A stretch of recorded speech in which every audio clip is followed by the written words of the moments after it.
پہنچ کے فرماتے ہیں اشکیا سے مخاطب ہو کے، تمہارا معاملہ میرے ساتھ ہے، اس 6 ماہ کے بچے نے تمہارا کچھ نہیں بگاڑا، اور چلو بھر کے اس کا حلق سیراب کرنا چاہتے ہیں۔ ایک دوشا تیر آتا ہے جو حضرت علی اصغر کے گلے کو چیر دیتا ہے۔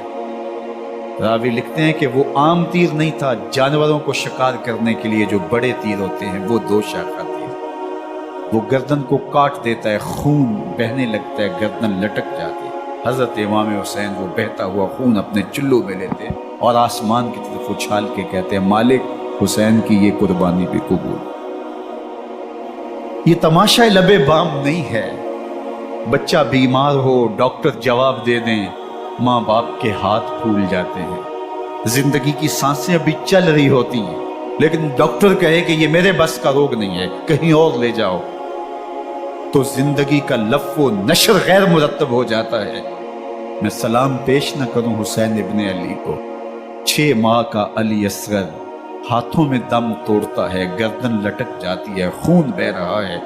اب خیموں کی طرف بڑھ رہے ہیں لیکن زبان پہ شکایت نہیں ہے، کہتے ہیں مالک حسین کی یہ قربانی قبول ہے۔ اب خیموں کی طرف آنا، شہر بانو، ام رباب، سیدہ زینب، حضرت سکینہ سلام اللہ علیہا کا سامنا کوئی آسان کام نہیں تھا، لیکن حسین ابن علی آتے ہیں، شہزادے کو یہاں خیموں کے قریب رکھ کے کہتے ہیں کہ یہ حوض کوثر سے سیراب ہو گیا ہے۔ اللہ اکبر، کوہرام مچ جاتا ہے خیموں کے اندر، کیا منظر ہوگا اور ان کو کن الفاظ کے پیرائے میں ڈھال کر کے ان کیفیات کو بیان کیا جا سکتا ہے جو اہل بیت کے خیموں کے اندر علی اصغر کی شہادت کے بعد کا منظر رقم ہو رہا ہوگا۔ اللہ اکبر، ادھر اشکیا آوازیں دے رہے ہیں، مبارزت کے لیے پکار رہے ہیں۔ زمانے نے پھر وہ منظر بھی دیکھا کہ جوان بیٹے کو 18 سال کی کمائی حضرت امام حسین میدان عمل میں بھیج رہے ہیں، وہ علی اکبر جو حسین کا نور نظر ہے، آنکھوں کا قرار ہے، دل کی تسکین ہے۔ اور پھر حضرت علی اکبر جب گھوڑے کی زین سے فرش زمین پہ گرتے ہیں تو باپ کو آواز دیتے ہیں، اور حضرت امام حسین جو ہے وہ آگے جا کے بیٹے کی لاش اٹھاتے ہیں۔ اللہ اکبر، 18 سال کے بیٹے کی لاش کو کندھوں پہ اٹھا کے خیموں تک لاتے ہیں اور ہاتھ پھیلا کے کہتے ہیں مالک حسین کی یہ قربانی بھی قبول۔ کبھی قاسم بن حسن کی لاش اٹھا کے لاتے ہیں، کبھی اون و محمد کی لاشیں اٹھا کے لاتے ہیں، بھتیجوں کی، بھانجوں کی، بھائی عباس کے کٹے ہوئے بازو اور زخموں سے چھدا ہوا لاشا۔ کیا کیا قیامتیں تھیں جو اس کربلا کے ایک میدان کے اندر نہیں توڑی گئی۔ حضرت امام حسین پر دکھ پہ دکھ، تکلیفوں پہ تکلیفیں، اب 71 لاشیں اٹھا کے خیموں تک پہنچا چکے، اور ادھر مبارزت کی دعوت دی جا رہی، آؤ میدان عمل میں آؤ، اب دیر کیوں کر رہے ہو۔ رسول اللہ کا حرم، رسول اللہ کی شہزادیاں جو نازوں میں پلی تھی، وہ کلیاں جو شبنم کا بوجھ بھی گوارا نہیں کر سکتی تھی، آج مصیبتوں کے پہاڑ ٹوٹ گئے۔ حضرت امام حسین کبھی شہربانوں کو، کبھی ام رباب کو دلاسا دیتے ہیں، کبھی حضرت زینب کو کہتے ہیں۔ حضرت زینب کربلا کے اس میدان کے اندر بڑے حوصلے کے ساتھ اپنے بھائی کے ساتھ کھڑی ہے، اپنے 2 بیٹے راہ خدا میں پیش کیے، ان کی لاشیں وصول کی، لیکن زینب جس جرأت کے ساتھ، جس پامردی کے ساتھ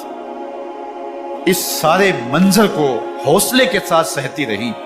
وہ یقیناً حوصلہ سیدہ زینب سلام اللہ علیہا کا ہی ہے، لیکن یہ وہ منظر تھا کہ زینب کا دل بھی ڈول گیا جب حسین ابن علی گھوڑے پہ بیٹھنے لگے اور ان کو گھوڑے میں بٹھانے والا کوئی نہیں تھا، اور جو بھی سوار جاتا پھر واپس اس کی لاش ہی آتی اور حسین ابن علی لے کے آتے۔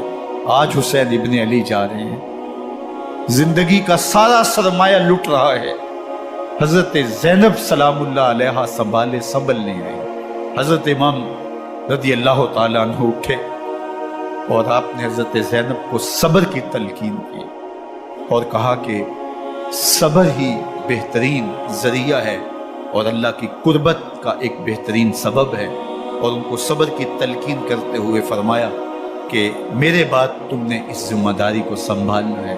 اور ان مخدرات اسلام کی، ان شہزادیوں کے پردے کی تم نے حفاظت کرنی ہے۔ اور پھر گھوڑے کی زین کس کے امام حسین لشکر اشقیاء کی طرف بڑھتے ہیں۔ اب خیموں سے سسکیوں کی آواز آ رہی ہے، ان کا سردار، ان کا تاجدار آج سب کو چھوڑ کے کربلا کے میدان کی طرف بڑھ رہا ہے۔ جرم کیا کیا، قصور کیا کیا، اس نے کیا زیادتی کی کہ آج نیزوں اور انیوں کے مقابلے میں 22,000 کا لشکر حضرت امام حسین پہ ٹوٹ پڑتا ہے۔ آپ پھر تمام حجت کرتے ہیں میں نے کسی کو قتل نہیں کیا، خون ناحق نہیں بہایا، میرے خون کے درپے کیوں ہو، اپنی آخرت کیوں برباد کرتے ہو؟ تم جانتے نہیں میں کون ہوں، میں تمہارے نبی کا نواسہ ہوں۔ لیکن ابن زیاد کہتا ہے مقابلے میں آؤ۔ پھر حضرت امام حسین رضی اللہ تعالیٰ عنہ مقابلے میں آتے ہیں، اور جب گھوڑے کو ایڑ لگا کے دشمن اشقیاء پہ ٹوٹتے ہیں تو پھر ایسا منظر ہوتا ہے کہ وہ بھیڑ بکریوں کی طرح آگے بھاگتے ہیں۔ 71 زخم کلیجے پہ لیے شجاعت کا یہ پیکر جب میدان میں آتا ہے، آواز آتی یہ کون ذی وقار ہے، بلا کا شاہ سوار ہے، لباس ہے پھٹا ہوا، غبار سے اٹا ہوا، تمام جسم نازنی چتا ہوا کٹا ہوا، یہ نبی کا نور عین ہے، یہ بالیقین یہ حسین ابن علی رضی اللہ تعالیٰ عنہ۔ پھر چاند بادلوں میں گھر جاتا ہے، شامی گنڈے تیر برساتے ہیں، تلواروں سے آپ کے بدن پر ضربیں لگاتے ہیں اور نیزوں سے آپ کے بدن کو پرو دیتے ہیں۔ جب آپ کا پیراہن بعد میں اتارا گیا تو آپ کے پیراہن میں 122 سوراخ تیروں کے تھے، 33 زخم تلواروں کے اور 34 گھاؤ نیزوں کے تھے۔ جب گھوڑے کی زین سے فرش زمین پر آئے، بدن چھلنی تھا، زخم زخم سے خون بہ رہا تھا، 3 دن کا پیاسا حسین، اللہ اکبر، بدن زخموں سے چور، 71 لاشیں کلیجے پہ لیے، مخدرات اسلام کے پردے کا خیال دل میں الگ ہے،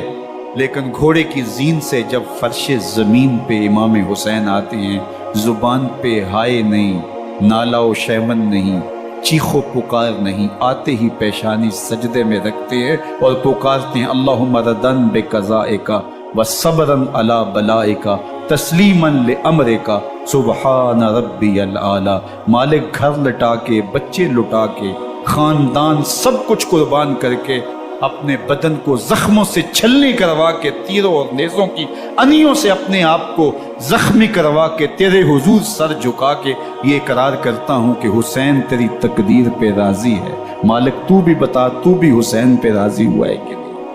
آواز آ رہی ہے اس پیاسے پر علی شیر خدا کو ناز ہے، اس نواسے پر محمد مصطفیٰ کو ناز ہے۔ اوروں نے بھی سجدے کیے پر اس کا عجب انداز ہے، اس نے وہ سجدہ کیا جس پر خدا کو ناز